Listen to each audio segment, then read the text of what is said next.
Oi, pessoal, tudo bem? Como sempre, nos nossos encontros de 15 em 15 dias, hoje eu vou postar a nossa próxima atividade. Eu gostaria de falar um pouquinho com vocês sobre essa forma que a gente está conduzindo o laboratório de prática. Vocês sabem que anteriormente todas as atividades do laboratório e do escritório, né, do núcleo de práticas jurídicas, elas eram presenciais.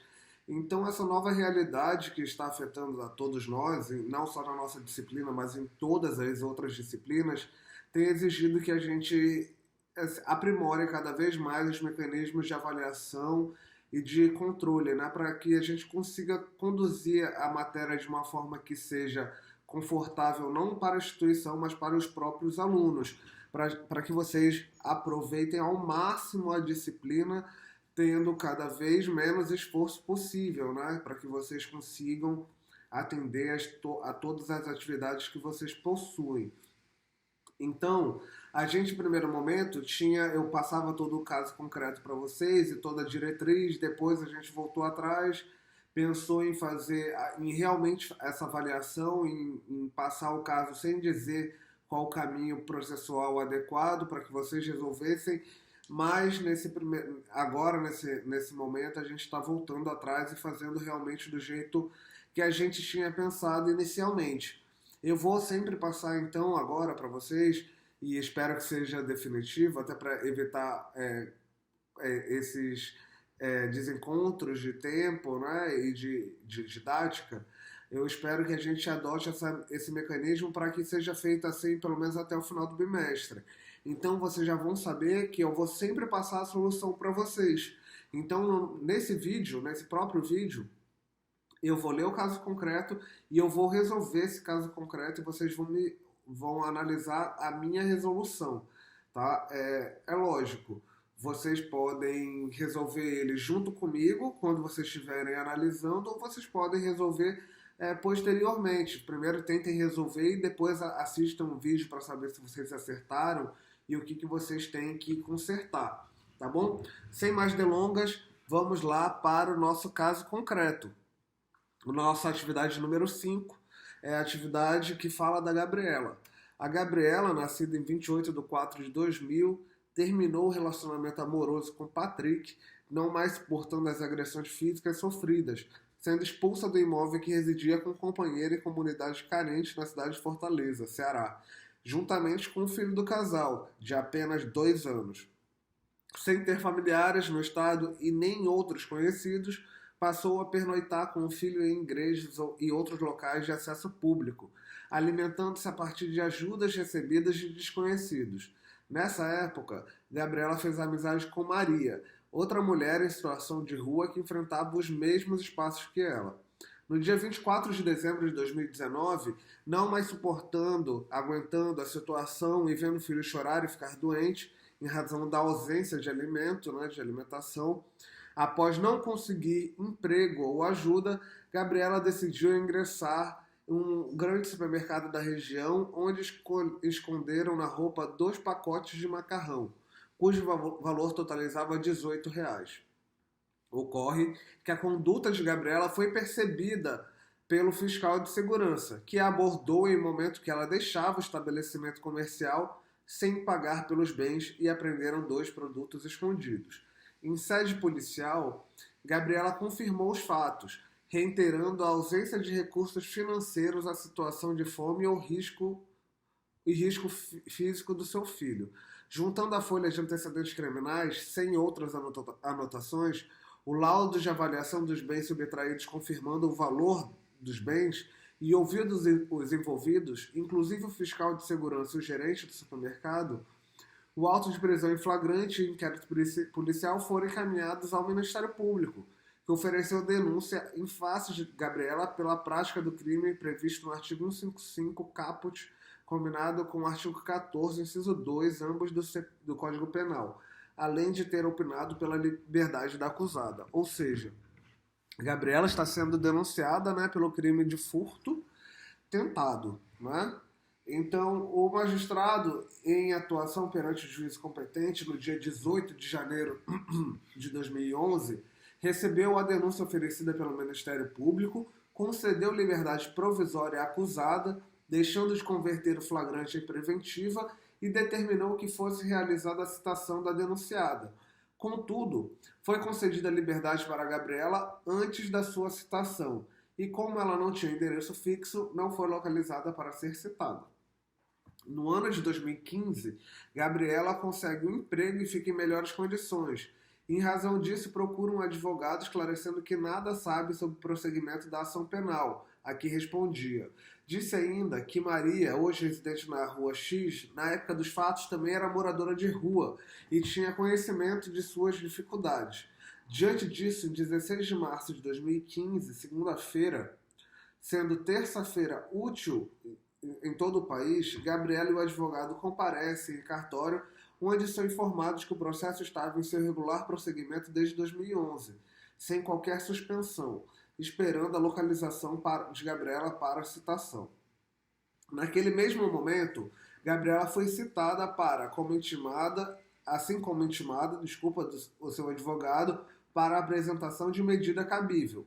Cabe destacar que a ré, acompanhada de seu patrono, já manifestou desinteresse em aceitar a proposta de suspensão condicional do processo oferecida pelo Ministério Público. Considerando a situação narrada, apresente na qualidade de advogado de Gabriela a peça jurídica privativa de advogado, apresentando todas as teses jurídicas de direito material e processual pertinentes. A peça será dada no último dia do prazo. Correto. Vamos lá. Só um minuto aqui, pessoal. Deixa eu abrir aqui o modelo que eu já estava fazendo para a gente conseguir debater essa questão.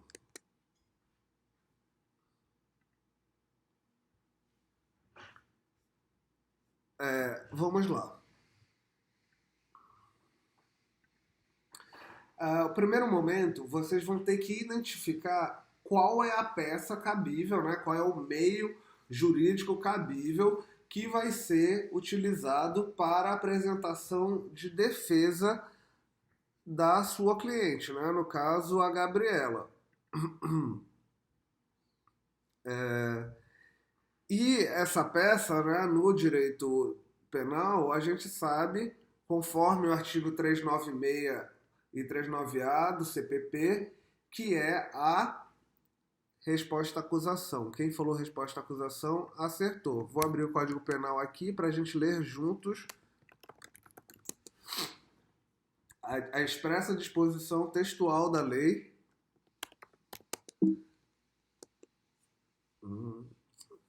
Deixa eu ver aqui.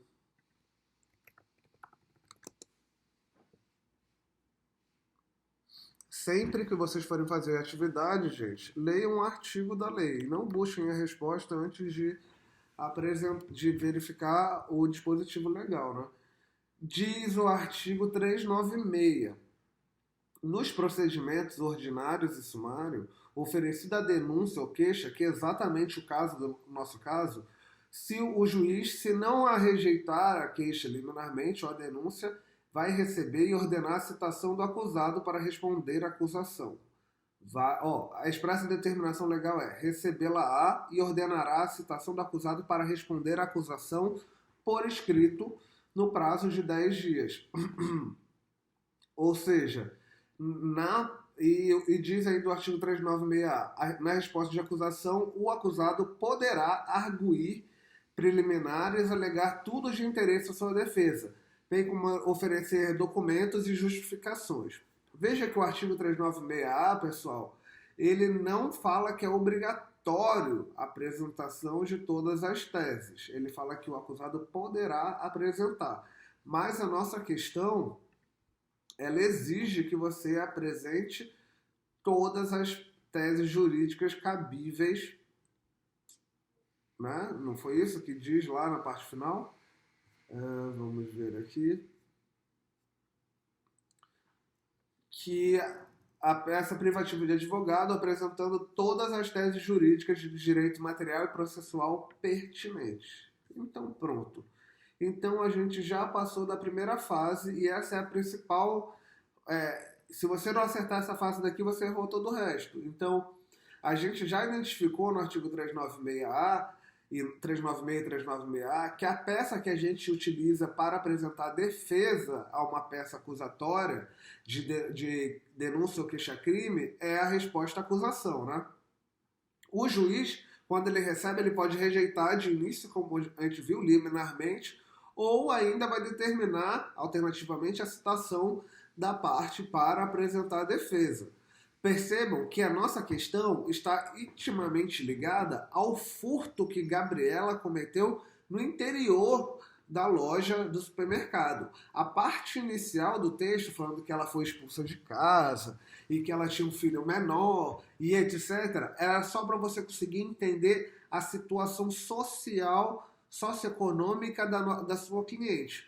Aquela situação a gente não está analisando. Você não vai analisar aqui se tinha medida que seria cabível na Maria da Penha, se tinha direito a receber pensão alimentícia e etc. Não é isso.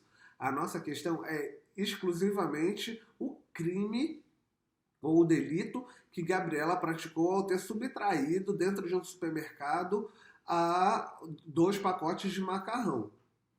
Né? Então, no nosso caso, o magistrado recebeu a denúncia, né? Ele concedeu liberdade provisória para nossa, relaxou a prisão da nossa paciente, né? Eu acho que foi liberdade provisória, né? Vamos ver. Foi concedida a liberdade para a Gabriela, liberdade provisória, e a gente precisa apresentar a defesa adequada, como deveria estar na decisão. Então, o meio adequado, como a gente viu, é a resposta à acusação. O prazo é de 10 dias após a citação válida, ou seja, após a data que ela compareceu em cartório, né? Porque ela não tinha sido citada antes. Então, a partir daquele momento que ela compareceu em cartório, ela tem 10 dias. Então, já coloquem lá na peça de vocês o último dia, como foi requisitado, calculem aí e vejam qual é o último dia útil. E nesse caso você pode, embora nesse caso concreto a gente tem que apresentar todas as teses defensivas, você não é obrigado a apresentar todas as teses defensivas na resposta à acusação, na vida prática de vocês. Estou dando uma dica aqui para futuramente, se vocês forem advogar para alguém na área criminal, vocês conseguirem adotar algumas estratégias jurídicas, né? Porque comumente na resposta à acusação a gente não dá a dica para o Ministério Público de qual a tese defensiva que a gente vai adotar favoravelmente ao nosso cliente. Porque se ele souber ao momento da resposta à acusação, fica muito mais fácil dele produzir prova durante a instrução criminal para desqualificar aquele teu argumento. Então, diferentemente do que ocorre no processo civil, que obrigatoriamente todas as teses defensivas devem ser alegadas na contestação, sob pena de ser considerado preclusão e verídico, sob pena de ter ocorrido a preclusão e serem considerados verídicos todas as alegações da parte contrária, né, porque não vai ser controverso, né, vai acabar sendo fato incontroverso. No processo criminal, você pode escolher momento para apresentar a sua tese defensiva. Você pode fazer tanto na resposta à acusação, quanto na audiência de instrução e julgamento, ou ainda até nas alegações finais, que seria até o mais adequado, porque você vai impedir que o membro do Ministério Público saiba a sua defesa antes, o titular da ação penal, né, saiba qual é a sua defesa antes de um momento que seria adequado a título de estratégia jurídica. Né? O magistrado ainda poderia ter pode absolver sumariamente o acusado, né?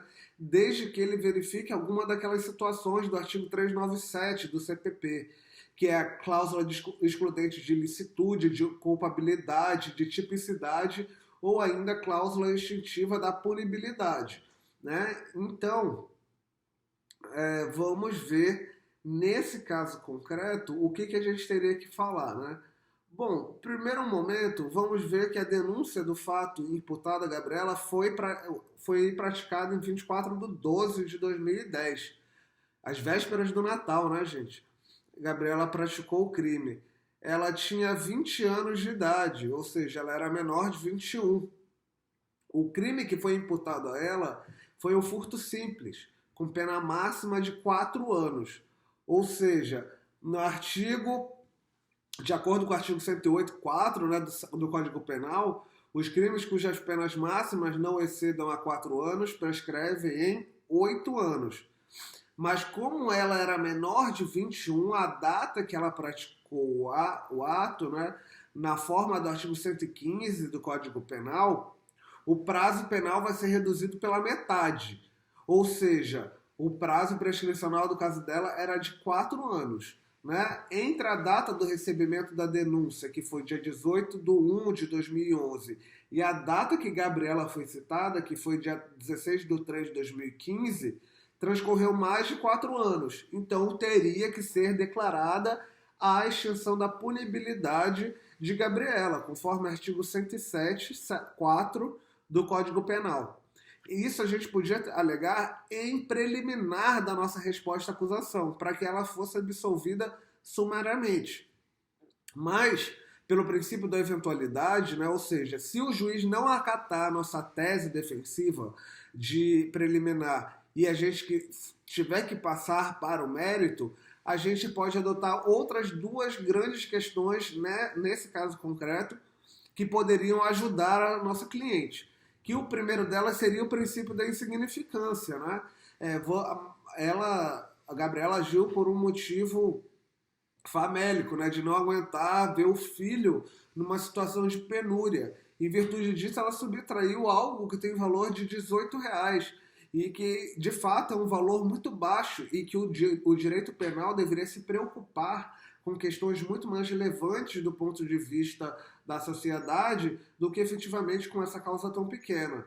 Assim, a gente podia alegar o princípio da insignificância, pedindo o reconhecimento da atipicidade da conduta, porque não houve infração penal, pedindo a absolvição sumária de Gabriela com base no artigo 397.3 do Código de Processo Penal. Mas se o juiz não se convencer nem da nossa preliminar de prescrição e nem da nossa preliminar do princípio da insignificância, a gente pode alegar uma exclusão de licitude, que seria um estado de necessidade, conforme o artigo 23, inciso 1 do Código Penal. Dispõe o artigo 24 lá, né? Vocês lembram que considera estado de necessidade quem pratica o ato para salvar perigo atual, que não provocou por sua vontade e nem podia, por outro modo, evitar. A direito próprio dela mesma ou alheio, ou seja, do filho dela, cujo sacrifício, né, nas circunstâncias, seria considerável, razoável exigir. Ou seja, na situação da Gabriela, você enquanto pai ou enquanto mãe, e aqui na nossa defesa a gente apela até para o lado sensível do julgador, nobre magistrado, Vossa Excelência, enquanto genitor, o que faria se desprovido de recursos fosse embutido numa situação de que ou pratica o ilícito penal ou salva a sua prole?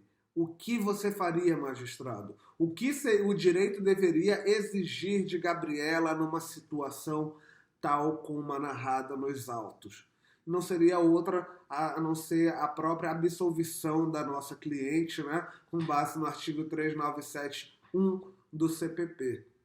E aí, concluindo, para finalizar a nossa petição e vocês entregarem de forma efetiva tudo aquilo que a cliente de vocês precisa, ou ainda o que o próprio avaliador espera que vocês demonstrem como conhecimento, vocês vão terminar a petição de vocês com aquele pedido que a gente vai fazer em todas as petições. Primeiro, diante do exposto, né, nós requeremos, letra A absolvição sumária com base no artigo 397.4 pela prescrição. Se não for esse caso, letra B, a absolvição sumária com base no artigo 397.3 do CPP, em decorrência do princípio da insignificância. Ou ainda, alternativa C, a absolvição sumária da ré com base no artigo 3971 do CPP em decorrência do estado de necessidade.